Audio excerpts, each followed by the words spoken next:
আমাদের নতুন অধ্যায়ের নাম হচ্ছে 3 ডাইমেনশনাল কার্টেসিয়ান কোঅর্ডিনেটস।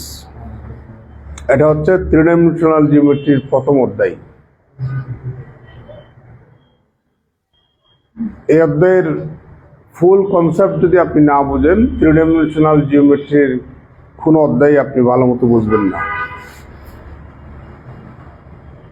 এই অধ্যায়ের ফুল কনসেপ্টটা দুইটা শব্দের ভিতরেই আমরা পাবো। একটা হচ্ছে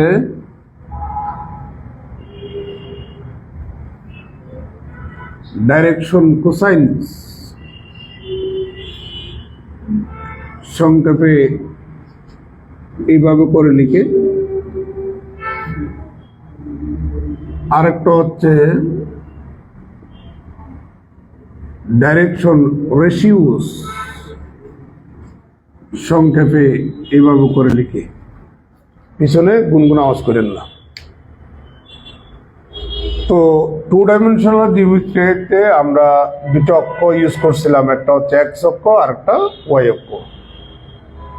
আর 3 ডাইমেনশনাল জিওমেট্রিতে আমরা তিনটা অক্ষ ইউজ করব, একটা এক্স অক্ষ আর একটা ওয়াই অক্ষ আর একটা জেড অক্ষ।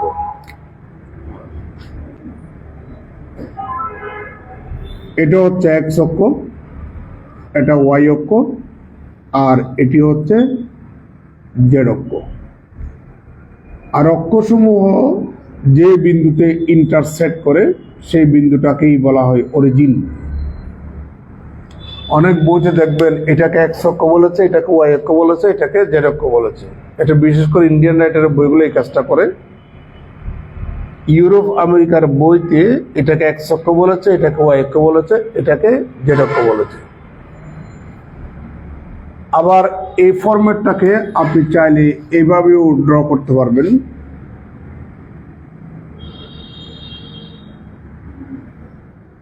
এটা এক্স অক্ষ, এটা ওয়াই অক্ষ, এটা জেড অক্ষ, এটা হচ্ছে অরিজিন। ধরেন এই রুম,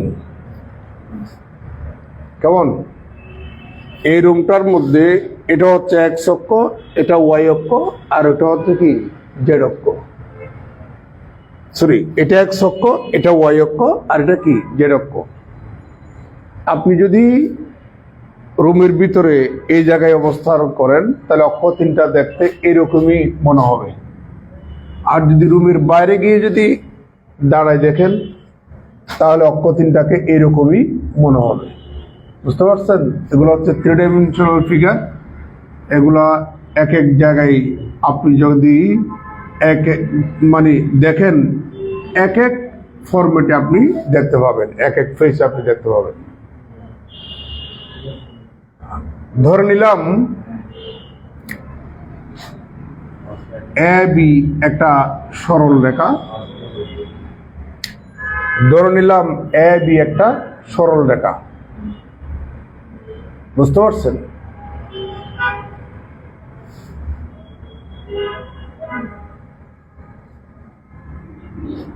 তার আগে একটা জিনিস ক্লিয়ার করে দিই, এক্স অক্ষটা আসলে এরকম না, এক্স অক্ষটা মূলত এরকম। আমরা এখানে একটা যদি প্লেন কল্পনা করি, এখানে একটা যদি প্লেন কল্পনা করি, এখানে একটা যদি প্লেন কল্পনা করি, তাহলে আমরা তিনটা প্লেন পাচ্ছি। যদি এটা এক্স অক্ষ হয় তাহলে এই প্লেনে এক্স অক্ষ এবং ওয়াই অক্ষ অবস্থান করবে। তাহলে এই প্লেনটার নাম হচ্ছে এক্স ওয়াই প্লেন।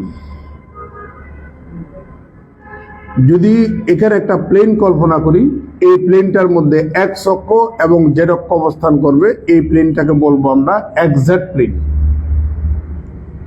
আর এই প্লেনে ওয়াই অক্ষ এবং জেড অক্ষ অবস্থান করে, এই প্লেনটার নাম হচ্ছে ওয়াই জেড প্লেন। বুঝতে পারছেন? এই প্লেনটার নাম হচ্ছে x Y plane,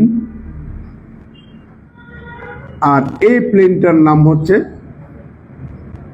Z x plane.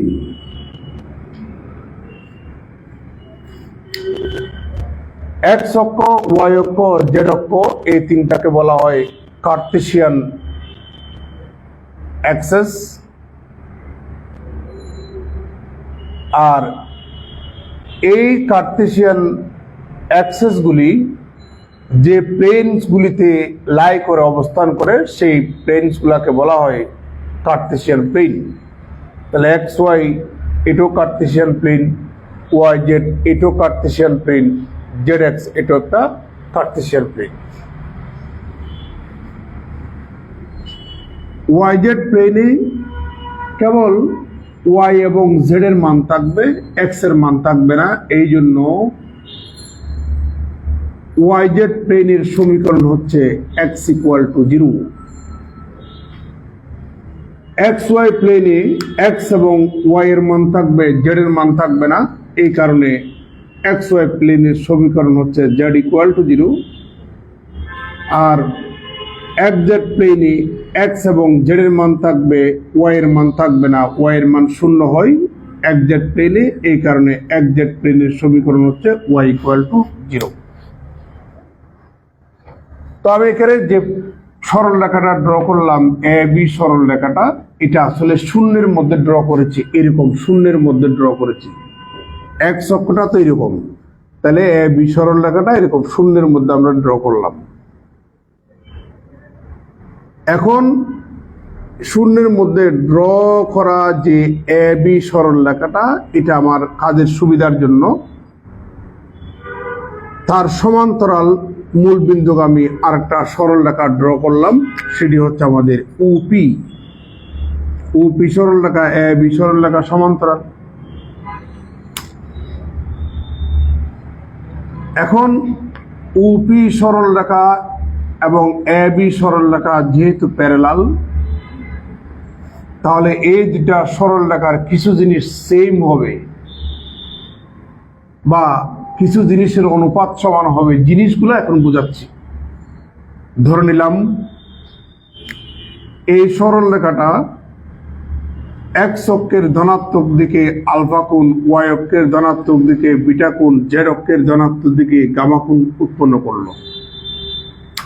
তাহলে কস আলফা, কস বিটা, কস গামাকে ওই সরল রেখা ওপির ডাইরেকশন কোসাইন্স বলা হয়, দিক কোসাইন। কোন একটা সরল রেখা, সেটা মূল বিন্দুগামী হোক বা মূল বিন্দুগামী না হোক, মূল বিন্দুগামী না হলে তার সমান্তরাল করে আমরা মূল বিন্দুগামী একটা সরল রেখা ড্র করব। তাহলে ওই সরল রেখাটি এক্স অক্ষের সাথে আলফা, ওয়াই অক্ষের সাথে বিটা, জেড অক্ষের সাথে যদি গামা কোণ উৎপন্ন করে, তাহলে কস আলফা, কস বিটা, কস গামাকেই ওই সরল রেখা ওপি কিংবা এ বি সরল রেখা এর ডাইরেকশন কোসাইন্স বলা হয়। ডাইরেকশন কোসাইন্সকে সংক্ষেপে এল এম এন দ্বারা ডিনোট করা হয়। তার মানে কস আলফাকে আমরা এল দ্বারা ডিনোট করব, কস বিটাকে আমরা এম দ্বারা ডিনোট করব, আর কস গামাকে আমরা এন দ্বারা ডিনোট করব। এবার ওই ওপি সরল রেখা কিংবা এ বি সরল রেখার ডাইরেকশন রেশিওস কাকে বলে? যে কোনো তিনটা নাম্বার একসাথে তিনটা শূন্য হতে পারবে না। বুঝতে পারছেন? হয়তো দুইটা শূন্য হতে পারে বা একটা শূন্য হতে পারে, মানে একসাথে তিনটা শূন্য হতে পারবে না। যে কোনো তিনটা নাম্বার কোন সরল রেখার ডাইরেকশন কোসাইন্সের সাথে যদি সমানুপাতিক হয়, তাহলে এরা কার ডাইরেকশন কোসাইন্স বলেন তো দেখি? এরা হচ্ছে ওপি এর ডাইরেকশন কোসাইন্স। যে কোনো তিনটা নাম্বার কোন একটা সরল রেখার ডাইরেকশন কোসাইন্স গুলির সাথে যদি সমানুপাতিক হয়, তার মানে L divided by A equal to M divided by B equal to N divided by C, অথবা A divided by L equal to B divided by M equal to C divided by N, এগুলো অনুপাত্য। এটাকে আমরা L/A লিখতে পারি না, এটাকে আমরা M/B লিখতে পারি না, এটাকে আমরা N/C লিখতে পারি না, মাঝখানে সমান চিহ্ন মানে হচ্ছে অনুপাতগুলো সমান মানে সমানুপাতিক। তাহলে যে কোনো তিনটা নাম্বার একসাথে শূন্য হবে না, যে কোনো তিনটা নাম্বার ওইরূপ একসাথে শূন্য হবে না। ওইরূপ যে কোনো তিনটা নাম্বার কোন একটা সরল রেখার ডাইরেকশন কোসাইন্সগুলির সাথে যদি সমানুপাতিক হয়, তাহলে ওই তিনটা নাম্বারকেই ওই সরল রেখাটির ডাইরেকশন রেশিওস বলা হয়। কি বলা হয়? Direction ratios. তাহলে আমরা ডাইরেকশন কোসাইন্স এবং ডাইরেকশন রেশিওস এর ডেফিনিশন নিলাম। ডাইরেকশন কোসাইন্স এবং ডাইরেকশন রেশিও সবসময় কোন একটা সরল রেখারই হবে। বক্ররেখার কোনো ডাইরেকশন রেশিওস হয় না, বক্ররেখার কোনো ডাইরেকশন রেশিওস নাই, ডাইরেকশন কোসাইন্স নেই। ডাইরেকশন কোসাইন্স ডাইরেকশন রেশিওস সবসময় সরল রেখার। তো আমরা একটা সরল রেখা ড্র করলাম এ বি, সেটা মূল বিন্দুগামী নয়, এই জন্য বোঝার সুবিধার জন্য তার সমান্তরাল আমরা ওপি একটা সরল রেখা ড্র করলাম। তাহলে ওই সরল রেখাটি এক্স অক্ষের ধনাত্মক দিকে আলফা, ওয়াই অক্ষের সাথে ধনাত্মক দিকে বিটা, জেড অক্ষের সাথে ধনাত্মক দিকে গামা কোণ যদি উৎপন্ন করে থাকে, তাহলে কস আলফা, কস বিটা, কস গামাকেই ওই সরল রেখাটির ডাইরেকশন কোসাইন্স বলা হয়। ডাইরেকশন কোসাইন্সকে সংক্ষেপে আমরা এল এম এম দ্বারা ডিনোট করি। তাহলে এল এর অর্থ যা, কস আলফার অর্থ তা, এম এর অর্থ যা, কস বিটার অর্থ তা, এন এর অর্থ তা, কস গামার অর্থ তা। এবার যে কোনো তিনটা নাম্বার একসাথে শূন্য নয়, এরূপ যে কোনো তিনটা নাম্বার কোন একটা সরল রেখার ডাইরেকশন কোসাইন্সগুলির সাথে যদি সমানুপাতিক হয়, তাহলে ওই তিনটা নাম্বারকে ওই সরল রেখাটির ডাইরেকশন রেশিওস বলা হয়।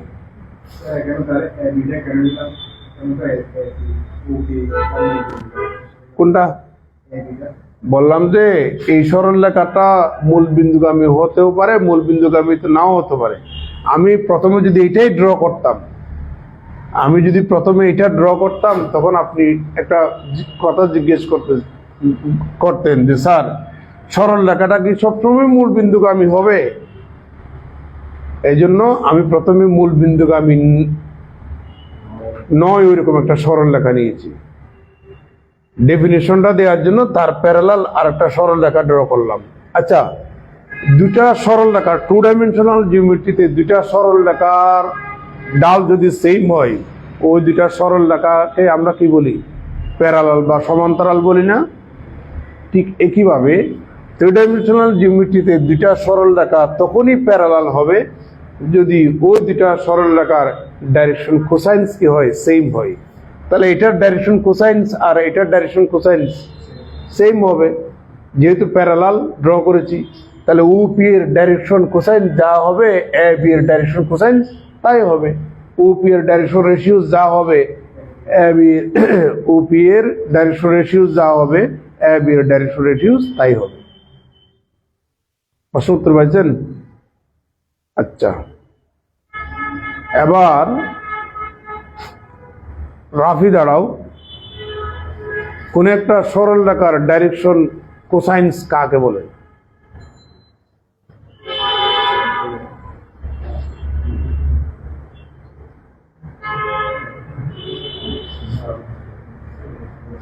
বসেন ভাই, আপনি বলেন।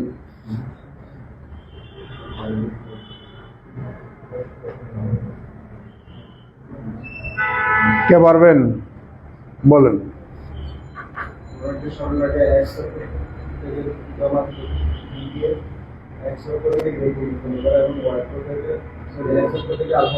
ওয়াই থেকে মানে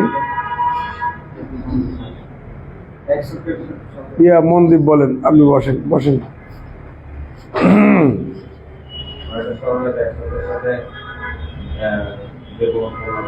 ধনাত্মক দিকে, ধনাত্মক দিকে।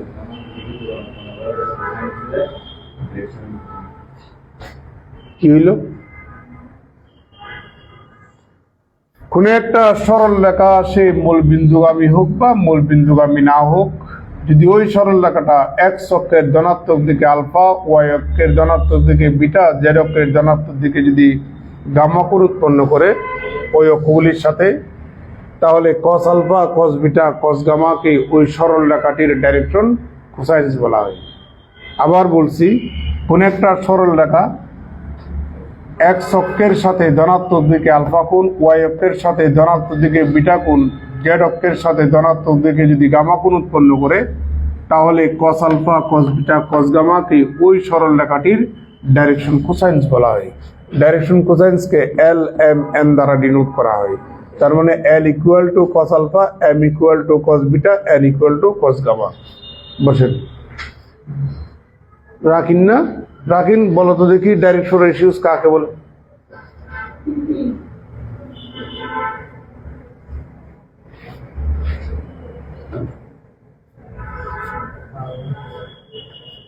কে পারবেন? কে পারবেন? বসেন। যে কোনো তিনটা নাম্বার একসাথে শূন্য নয়, ওই রকম যে কোনো তিনটা নাম্বার কোন একটা সরল রেখার ডাইরেকশন কোসাইন্স গুলির সাথে যদি সমানুপাতিক হয়, তাহলে ওই তিনটা নাম্বারকে ওই সরল রেখাটির ডাইরেকশন রেশিওস বলা হয়। আচ্ছা, এবার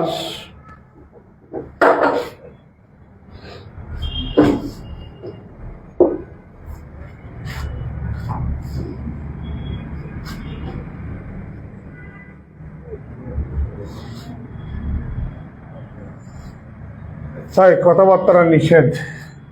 ধরে নিলাম এটা ইউপি সরল রেখার ডাইরেকশন কোসাইন্স এল এম এন, অতএব তাদের বর্গের যোগফল সবসময় 1 হবে। এটা একটা থিওরি। কোন একটা সরল রেখার ডাইরেকশন কোসাইন্স যারাই হোক না কেন, আলু, কচু, কদু যাই হোক না কেন, তাদের বর্গ করার পর যোগফলের রেজাল্ট কি হতে হবে? 1 হতে হবে। এটাকে বলা হয় fundamental theorem on direction cosines of a straight line. কোন একটা সরল রেখার ডাইরেকশন কোসাইন্সের মৌলিক উপপাদ্য, সেটা হচ্ছে কোন একটা সরল রেখার ডাইরেকশন কোসাইন যদি এল এম এন হয়, তাহলে তাদের বর্গের যোগফল কত হবে? 1 হবে। এটার প্রমাণ কিন্তু পরীক্ষায় আসে। বুঝতে পারছেন? এটা একটু মাথায় রাখবেন, আজকে প্রমাণ করব না।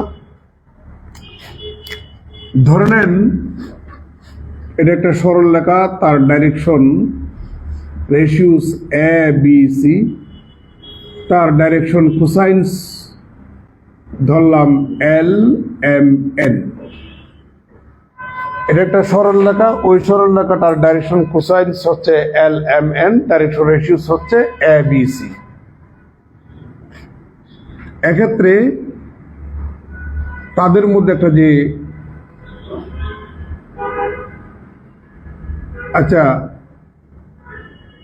এই সরল রেখাটার ডাইরেকশন রেশিওস গুলা মনে করো আমাদের জানা আছে, এগুলা হচ্ছে নুন মানে জানা, আর ডাইরেকশন কোসাইন্স আমাদের অজানা।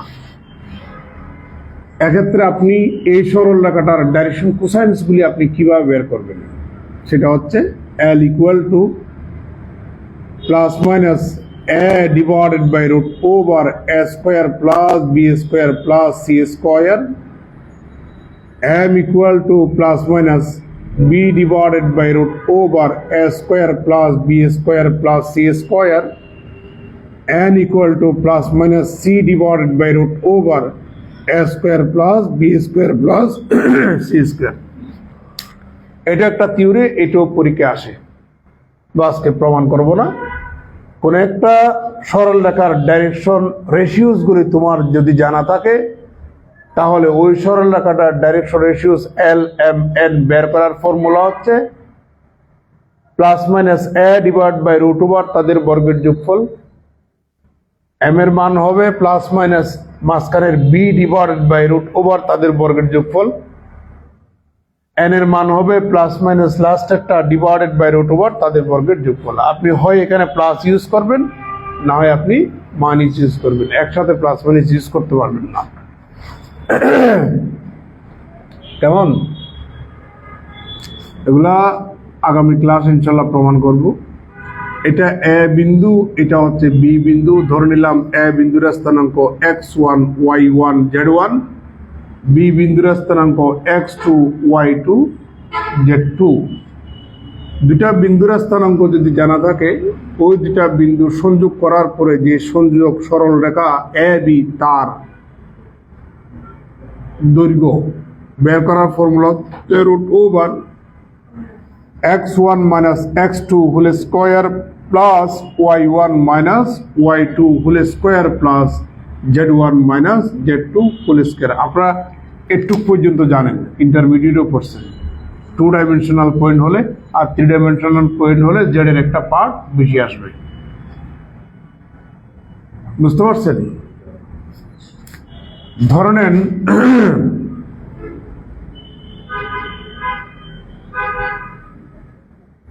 এই সরল রেখাটার ডাইরেকশন কোসাইন্স ধরলাম L1 M1 N1, আর এই সরল রেখাটার ডাইরেকশন কোসাইন্স ধরলাম L2 M2 N2, তাদের মধ্যবর্তী অ্যাঙ্গেল কত? থিটা। দুটা সরল রেখার ডাইরেকশন কোসাইন যদি আপনার জানা থাকে, ওই দুটা সরল রেখার মধ্যবর্তী অ্যাঙ্গেল থিটা বের করার ফর্মুলা হচ্ছে theta equal to cos inverse L1 L2 plus M1 M2 plus N1 N2, এটা হচ্ছে ফর্মুলা। আর ডাইরেকশন রেশিও যদি জানা থাকে, মনে করো এই সরল রেখাটার direction ratios A1 B1 C1, এই সরল রেখাটার direction ratios A2 B2 C2 যদি হয়, এক্ষেত্রে তাদের মধ্যবর্তী অ্যাঙ্গেল বের করার formula theta equal to cos inverse A1 A2 plus B1 B2 plus C1 C2 divided by √ওভার A1 square plus B1 square plus C1 square into √ওভার A2 square plus B2 square plus C2 square. এই আমি মোটামুটি কিছু মৌলিক জিনিস আলোচনা করলাম। এগুলার প্রমাণ, এটার প্রমাণ পরীক্ষা আসে, এই প্রমাণ পরীক্ষা আসে, এটার প্রমাণ পরীক্ষা আসে, এটার প্রমাণ পরীক্ষা আসে। এই প্রমাণগুলো ইনশাল্লাহ আমরা আগে ক্লাস, ঠিক আছে? আমি আজকে ঢাকা থেকে আসছি, একটু আগে নামছি, নামে ফ্রেশ ট্রেশ হয়ে আসলাম আর কি। ঠিক আছে, ধন্যবাদ।